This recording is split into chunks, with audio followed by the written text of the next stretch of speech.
حاضر تھا تو ایک گاڑی والا ڈرائیور مجھے کہنے لگا کہ مولانا میں آپ کو جانتا ہوں، مجھے آپ سے محبت ہے، ایک بات بتاؤں آپ کو؟ میں نے کہا بتاؤ۔ کہنے لگے حضرت عبداللہ ابن عمر کی قبر دیکھنی ہے۔ میں نے کہا یہ تو نہیں کہہ رہا، یہ کسی نے بندوبست کرایا ہے، یہ اللہ نے تیرے دل میں بات ڈالی ہے، یہ ہو گیا تو لے چل مجھے۔ حضرت عبداللہ ابن عمر کو نبی پاک نے فرمایا تھا راجل صالح، یہ نیک بندہ ہے، یہ متقی آدمی۔ حضرت عبداللہ ابن عمر رضی اللہ تعالیٰ عنہ سیدنا فاروق اعظم رضی اللہ تعالیٰ عنہ کے صاحبزادے ہیں، اور ان کی ہمشیرہ سیدہ حفصہ رضی اللہ تعالیٰ عنہ حضور کی زوجہ محترمہ ہے۔ ایک دن اپنی ہمشیرہ سے کہنے لگے کہ نبی کریم صلی اللہ تعالیٰ علیہ وسلم گھر میں آئے نا، اور اگر حضور غم امت میں پریشان نہ ہوں، طبیعت کو حشاش بشاش دیکھو تو ذرا پوچھنا تو صحیح حضور کا میرے بارے میں کیا خیال ہے، پوچھنا تو صحیح کہ کریم کی بارگاہ میں میرا کیا مقام ہے، میرے بارے میں حضور کیا فرماتے ہیں۔ اب بہن کو کام بتائے، اور بتائے بھی بھائی، اور پھر بہن وہ کام نہ کرے، یہ تاریخ میں ہوتا نہیں۔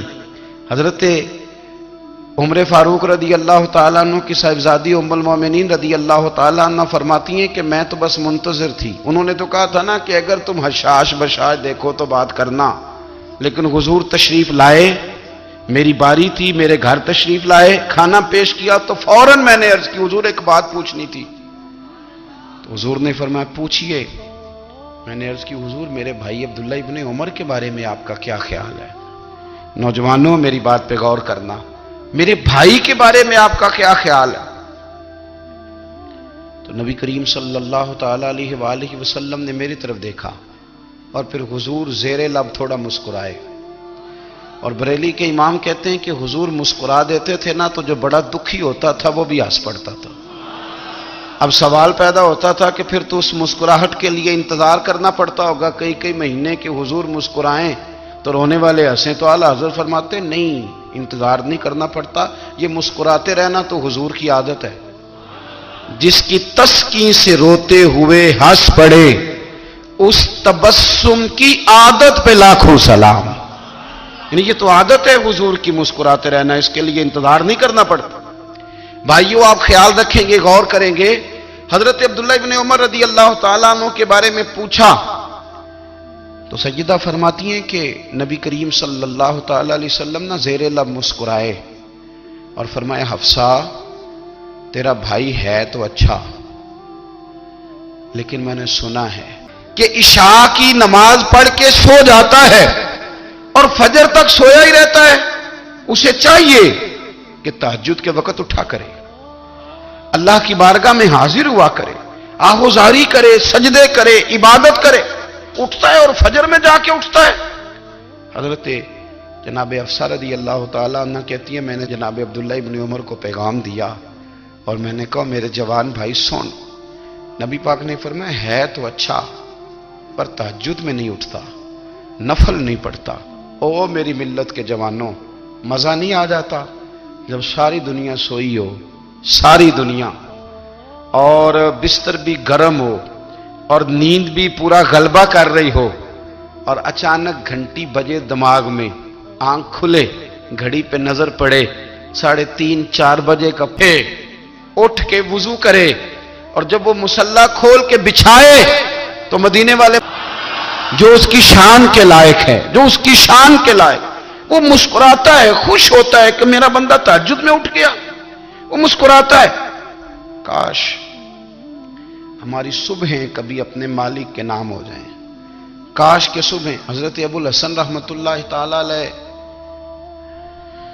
حضرت معاذ ابن جبل رضی اللہ تعالیٰ عنہ کے پاس بیٹھا کرتے تھے، فرماتے ہیں ان سے جو پیار بڑھا تو پھر میرا مصلی سے جاتا ہوں کام ڈھونڈنے، تو میری بیوی بڑی فرما بردار تھی، پر اس دن نہ غربت کے ہاتھوں تنگ آ کے کہنے سے نکلا، پر میں نے صبح سے لے کے زور تک کام ڈھونڈا، کام ملا کوئی نہیں۔ فرماتے ہیں کہ میں نے نا فرات کے پانی سے وضو کیا، نہر کے، شدید دھوپ تھی، ساتھ ریت تھی اور ریت تپ رہی تھی، میں نے اپنا رومال وہیں مصلی کے طور پر بچھا لیا، اور فرماتے ہیں کہ زور سے لے کر عصر تک نماز پڑھی، دھوپ بھی پورے زور پہ پر میرے سجدے کا ذوق بھی پورے زور پہ۔ فرماتے ہیں سورج بھی چمک رہا ہے اور رب کی عبادت کا ذوق بھی پورے زور پہ، میں سجدہ کروں تو پھر میرا اٹھانے کو جی نہ چاہے۔ میرے استاد لکھا کرتے اور میں نے آواز دی کہ بھلی مانس کہاں ہو؟ تو وہ کہنے لگی آپ منہ ہاتھ دھو لیں۔ میں نے کہا کہ بچے کہاں گئے؟ کہنے لگی وہ کھانا کھا کے کھیلنے گئے۔ بیوی سے پوچھا یہ کہاں سے آیا کھانا؟ بچوں کو تو نے کہاں سے کھانا کھلایا؟ یہ سارا کچھ کیسا ہے؟ تو کہنے لگی پتہ نہیں آج آپ کس کریم کی مزدوری کرنے چلے گئے، کس کریم کی، میرے گھر میں تو اتنی نعمتیں، دروازے آج چلے گئے تھے۔ یہ کہتے کہتے وہ اٹھی اور اٹھ کر کے کہنے لگی پہلے ہی بڑا کچھ آیا تھا، اب کیا لے آئے ہو؟ اور جا کر کے نا اس نے وہ ریت والا رومال کھولا، کہنے لگے میں تو لے کے آیا تھا ریت، تو میرے رب نے اسے بھی سونے اور ہیرے بنا دیا تھا۔ جب آپ کی توجہ اللہ کی جانب، میرے نبی پاک صلی اللہ تعالی علیہ وسلم نے فرمایا ہر چیز اپنے رب سے مانگ، ہر چیز مانگ، ہر چیز مانگ۔ یا رسول اللہ کیا کچھ؟ میرے محبوب نے فرمایا تیرے گھر میں نمک بھی ختم ہو جائے تو وہ بھی اپنے رب سے مانگا کر، تو مانگنا وہ تجھے دے گا، تو اس کی بارگاہ میں کشکول طلب دراز تو کرنا۔ اور ترمذی شریف میں عجیب لفظ ہیں، رسول کائنات نے فرمایا، رب کریم فرماتے ہیں جب میرا بندہ ہاتھ اٹھاتا ہے نا تو مجھے حیا آتی ہے کہ میں خالی کیسے لوٹا دوں اس کے۔ اتنے بڑے بادشاہ کی بارگاہ میں، او بھائی لوگوں سے عزتیں تلاش کرتے ہو تو وہ کیا تمہیں عزت دیں گے؟ وہ تو کل اچھا کہتے ہیں پرسوں برا کہنے لگ جاتے ہیں۔ لوگوں کے سامنے گڈ بک میں آنا چاہو گے تو وہ تو سویرے تمہارے بارے میں کچھ کہیں گے، شام کچھ اور کہیں گے۔ اپنی روحانی زندگی آباد کریں، اپنے مسلح کو وقت دیں، اور دنیا سے چھپ کر اس موبائل کو بند کر کے اور اپنے آپ سے بھی چھپ کے اور تنہا ہو کے چھپا کے سارا کچھ اپنے آنسو اپنے رب کی بارگاہ میں پیش کریں، اس کے حضور حاضری دیں۔ سنو نا ترمذی کی حدیث، اور اسے یاد رکھنا، نبی پاک علیہ السلام نے فرمایا اپنے دکھ لوگوں کے سامنے نہ بیان کرنا، سیٹھوں نوابوں کو نہ بتاتے پھرنا، دنیا داروں کے سامنے جا کے نہ رونا کہ میں تکلیف میں ہوں۔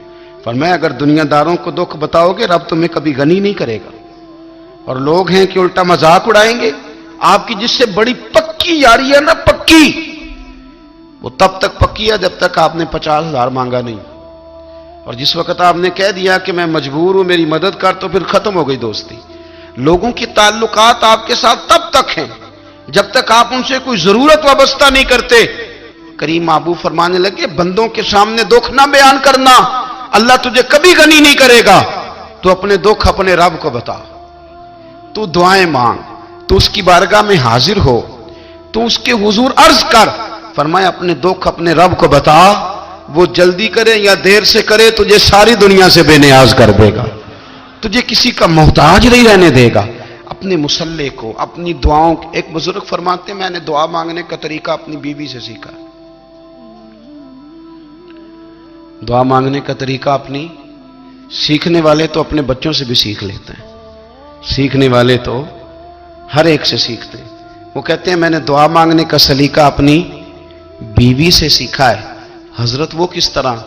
فرمانے لگے میری بیوی نے نا مجھے کوئی کام بتایا، کچھ پیسوں کی ضرورت کے لیے کہا، تو میں نے اسے کہا کہ بھئی ابھی میرے پاس نہیں ہے، کچھ دنوں میں آتے ہیں تو میں دے دوں گا۔ عورتوں کی عادت ہوتی ہے وہ بار بار یاد کراتی ہیں، 2-4 دنوں کے بعد پھر اس نے کہا حضرت وہ میں نے کہا تھا کچھ پیسے، میں نے اسے کہا کہ ابھی میرے پاس نہیں ہے، کچھ دنوں میں ملتے ہیں تو میں تمہیں دے دوں گا۔ اس نے کچھ دنوں کے بعد پھر کہا حضور وہ میں نے کچھ پیسے کہے تھے۔ فرماتے میں نے ڈانٹ دیا، میں نے کہا کہ کیا تو روز مجھے شرمندہ کرتی ہے، کہا نا میرے پاس نہیں ہے، ہوں گے تو دے دوں گا، تو روز یاد کراتی ہے۔ فرماتے ہیں اس نے پہلے تو میری ڈانٹ کو سہا، پھر میرے سخت جملوں نے اس کی آنکھوں میں آنسو پیدا کر دیے، پھر اس نے اپنے آنچل میں اپنے اس دکھ کو سمیٹا، اور پھر اس نے ایک جملہ کہا تو میں رو پڑا، اور مجھے اپنے رب سے مانگنے کا طریقہ آ گیا۔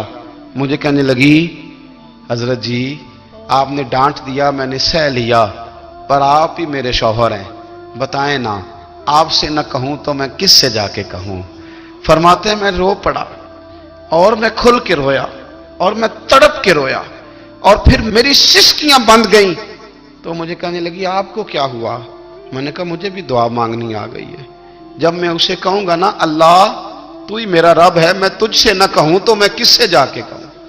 میں کیوں کسی بندے سے سوال کروں، میں کیوں کسی دنیا دار سے کہوں؟ میں تیرے بندوں کا، نیک بندوں کا وسیلہ لے کے، تیرے محبوب کی غلامی لے کے تیری بارگاہ میں آیا، تجھ سے نہ مانگوں تو کس سے مانگوں؟ سمجھ آ گئی ہے، جب میں اس رنگ میں مانگوں گا تو پھر رب میرے اوپر بڑا ہی فضل فرمائے گا، وہ میرے اوپر بڑی رحمت کرے گا، وہ میرے لیے آسانیاں کرے گا۔ عزیز دوستو، ہم اس طرح کرنے لگ گئے ہیں کہ ہم نے نا اپنے تعلقات پر اعتماد کرنا شروع کر دیا ہے۔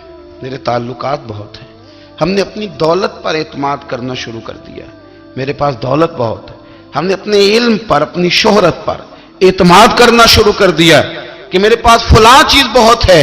یاد رکھنا، جب بے نیاز اپنی صفت بے نیازی دکھاتا ہے تو بڑی بڑی دولتوں والے مجبور نظر آتے ہیں۔ بھائیو، جب انسان کا رشتہ اپنے مالک کے ساتھ ہوتا ہے پھر تو غم بھی کچھ نہیں کہتے، پریشانیاں بھی کچھ نہیں کہتی، پھر تو زندگی صبر والی، پھر تو زندگی توکل والی، پھر تو زندگی بھروسے والی، پھر انسان اپنے آپ کو رسوا نہیں کرتا، دنیا داروں سے امیدیں اس کی ختم ہو جاتی، امیدیں اللہ رسول سے لگا لیتا ہے، مضبوط ہو جاتا ہے، مضبوط، طاقتور ہو جاتا ہے، خوددار ہو جاتا ہے، باوقار باعزت ہو جاتا ہے۔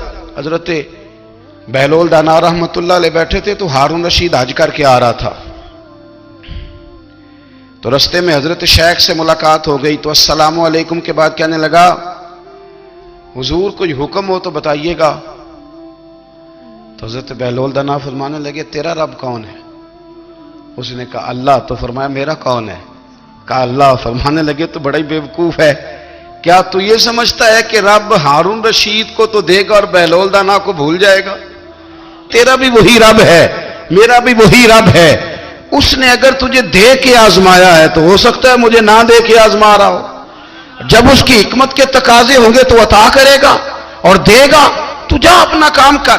بھائی، اپنی روحانی زندگی، اپنی عبادات، اپنے وظائف، اپنے روزمرہ کے معاملات، اپنی دعائیں، اپنا استغفار، دیکھو کوئی مشکل کام تو نہیں، 2 رکوع ہیں سورہ واقعہ کے، اگر رات کو پڑھ لی جائے تو۔